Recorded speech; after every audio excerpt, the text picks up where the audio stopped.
Nélia, bom dia! Bom dia. Seja muito bem-vinda. A Nélia é pediatra, certo? Para quem não conhece. É portuguesa e também tem outra nacionalidade, Sou correto? moldava, português é a segunda nacionalidade. O que ajuda a explicar também aqui Sotaque. o seu sotaque. Seja bem-vindo, é um gosto recebê-la aqui no Filhos e Cadilhos para falarmos não de pediatria, pelo menos de uma forma tão convencional, mas antes da homeopatia, porque como pediatra, na sua prática clínica, sentiu alguma necessidade de ir mais além e de olhar para estas outras formas de cuidar do nosso corpo, certo? Sim, sim, é uma área que eu gosto especialmente e, claro, complemento muito na área que eu exerço, na pediatria. Porque como pediatra, todos nós sabemos, a Organização Mundial de Saúde está farta de emitir comunicados a propósito do uso excessivo de determinados medicamentos, nomeadamente antibióticos nas nossas crianças. Muitas vezes são tomados em situações indevidas, nomeadamente com infecções víricas, e o que acontece é que depois há alguma resistência às bactérias, certo? Sim, sim, sim, isso é verdade. Realmente, as nossas crianças estão a ser expostas desde muito cedo, tem a ver com a entrada precoce na escola, né? Há várias infecções e realmente tomam antibióticos, antipiréticos, anti-inflamatórios, corticoides e outras medicações. E acho que a homeopatia pode dar uma ajuda neste sentido, ou seja... Então o que é? Nós ouvimos muito falar de homeopatia, mas se calhar não sabemos exatamente o que é a homeopatia. O que é? Pronto, a homeopatia é um método, é uma terapêutica complementar de medicina que usa doses extremamente baixas e seguras de substâncias que vão estimulando o próprio organismo de combater a doença.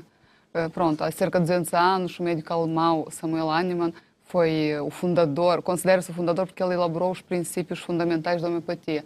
E ele realmente formou-se em medicina, mas a certa altura da sua carreira apercebeu-se que a medicina da época não lhe correspondia àquilo que ele estava à espera. Aos seus anseios, Isso certo? mesmo. E ele decidiu abandonar e retirou-se para a investigação farmacológica e esteve a estudar essa área. E 10 anos depois voltou e começou a trabalhar com novos métodos de cura, né? Que já tinha testado em si próprio. Certo. E, portanto, podemos dizer que a homeopatia é a utilização de medicamentos, no qual o tratamento diz respeito, que têm doses muito baixas de químicos e desses produtos nocivos. Quais são as consequências, antes de explicarmos os benefícios da homeopatia, quais são as consequências deste uso tão abusivo, eu diria, desse tipo de medicamentos que há pouco mencionou? Pois, o pior de todos, eu acho, sinceramente, que são os antibióticos. É aquilo que acabou de referir, que realmente, às vezes, são viroses, pronto, que têm sido medicadas com antibióticos. Isso gera o quê? Uma desbiose intestinal e as resistências. O pior de tudo é isso, porque para o futuro, caso a criança tenha uma infecção mais complicada, pode não dar efeito. Não dar efeito aquele antibiótico, exatamente porque já utilizou. Já foi, várias vezes. Muito bem. E então, quando uma pessoa tem interesse em ir a uma consulta de homeopatia para uma criança, primeiro as consultas costumam ser demoradas, no bom sentido da palavra, certo? Porque há aqui quase que uma análise mais estrutural, menos clínica, sim, correto? Sim. Pois, é interessante, porquê? Porque realmente as consultas são muito demoradas. Porque nós não abordamos só o motivo da consulta, os antecedentes familiares e pessoais que habitualmente abordamos, exame físico, claro, mas há algumas particularidades específicas no interrogatório. Como por exemplo? Por exemplo, nós usamos muito o esquema de Ehring, pelo menos eu uso. Pronto, começamos desde sempre com a pergunta desde quando e após o quê? Pode ser um divórcio dos pais, ou pode ser a entrada para o infantário, ou pode ser a umidade, ou pode ser a temperatura baixa, correntes de ar. Ou seja, a causa pode ser alguma coisa muito variável. Nós pensamos que as causas que não é importante, mas é. E isso é importante porque este interrogatório é muito demorado. E depois há outros, cada doente reage de forma diferente à doença. Isso também é a reação individual do doente que nós avaliamos, ou seja, o que sente exatamente o paciente, se há alguma coisa que melhora ou piora e se há outros sintomas associados. Portanto, a homeopatia olha mais o indivíduo em particular. Em total, certo? no global, é a abordagem da pessoa no global. Não da doença em si, não, certo? Não. Parte comportamental, emocional, a parte da alimentação, tudo. O que gosta, o que não gosta, o tipo sensível, é tudo. O decorrer da doença ao longo do tempo, desde quando, porquê, como. é mais abrangente, digamos. Mais analítico também, de Sim, alguma forma. sim, sim. Ora, digamos que os problemas típicos das crianças, tirando casos excepcionais mais complicados, mas a regra, os problemas relacionados com as crianças são muito próximos. De cólicas, sono, alguns distúrbios emocionais, as ditas alergias, certo? E, de facto, em cada uma destas situações que eu mencionei, a homeopatia pode ajudar muito, correto? Pode, sim, pode, principalmente nas cólicas do lactente, que é uma situação muito comum, não é?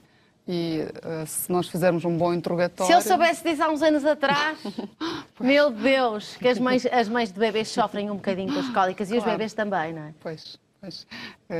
Se tiver um bom interrogatório e abordarmos bem que tipo de cólica, há certamente 3 ou mais medicamentos que podemos usar. Claro, temos que escolher o correto. E além disso, por exemplo, as alergias, agora que vem aí o mau tempo, ou as ditas fragilidades respiratórias, que são também um problema complicado de grande parte das nossas crianças, até porque, como já mencionou, vão para os infantários muito cedo e, portanto, têm alguma imaturidade respiratória associada a esta exposição, muitas vezes complica a vida, certo? Pois, porque a homeopatia é muito eficaz nas situações agudas e autolimitadas, reversíveis. Ou seja, nas situações crónicas que está a falar, alergias, por exemplo, a asma, bronquite, existe a abordagem da homeopatia, embora o tratamento é mais demorado. Certo. Pode demorar vários meses. A homeopatia é mais eficiente em casos agudos. Reversíveis. E também nos casos crónicos, só que demora muitos meses a passar, conseguem encurtar o tempo, sim, certo? Sim.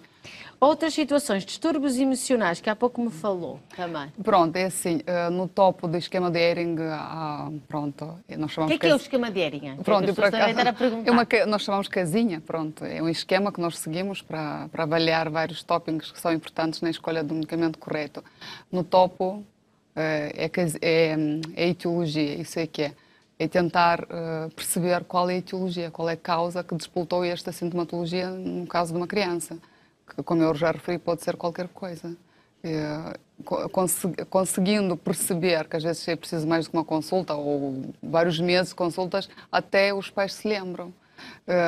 Conseguimos parar a doença, ou seja, desbloquear.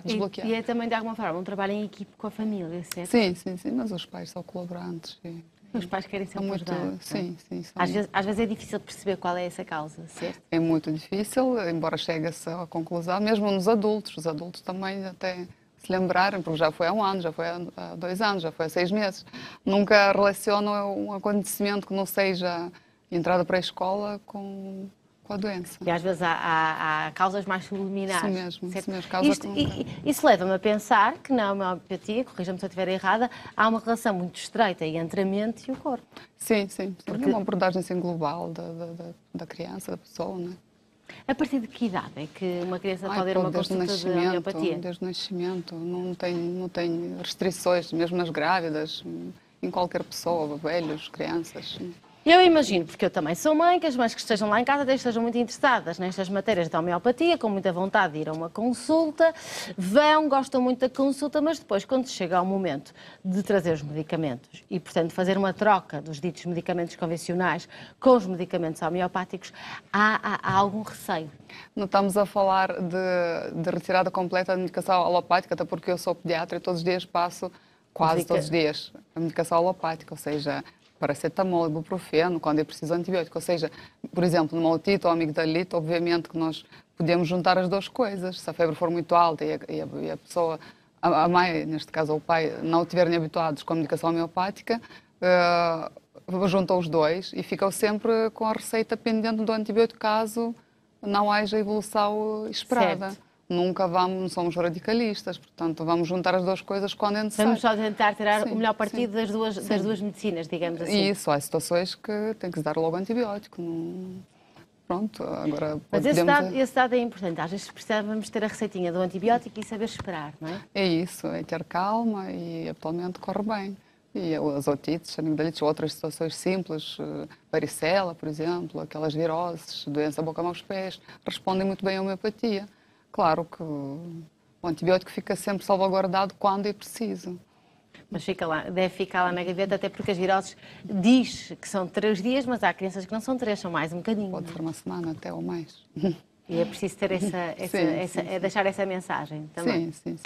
Além das crianças, os adultos também têm para deixar assim essa mensagem aqui, também a homeopatia pode ser muito interessante também para os adultos. É muito ampla, é muito boa e resulta. Claro, não vamos dizer que cura situações crónicas por completo, mas alivia a sintomatologia e pode travar a evolução. Mais rapidamente que uma medicina convencional, Mas rapidamente não diria, nas situações crónicas então é mais mas mais de uma forma complicado. mais natural, pelo menos. Sim, não tem reações adversas, porque as diluições são muito baixas. Portanto, no caso, por exemplo, de antibióticos, são altas. Exato, não há tanto risco de reações alérgicas, por exemplo. Sim, não há porque são diluídos, os medicamentos são diluídos, ou seja, claro que tal como qualquer medicamento da medicina alopática que pode provocar reações adversas quando for administrado em dose alta. Certo. A homeopatia é a mesma coisa. Se não houver diluições, claro que ele é tóxico. Claro, naturalmente. Se não houver, mas há, portanto. Portanto, não há motivos para alarme. Não. Muito bem, Nélia, gostei muito de estar consigo. Obrigada pelo caminho que tem Obrigada feito também eu no sentido pelo de convite. juntar a pediatria com a homeopatia para que as nossas crianças possam crescer de uma forma mais saudável, que é o que nós queremos. Obrigada eu. Muito obrigada, foi um gosto estar aqui Também, consigo. também.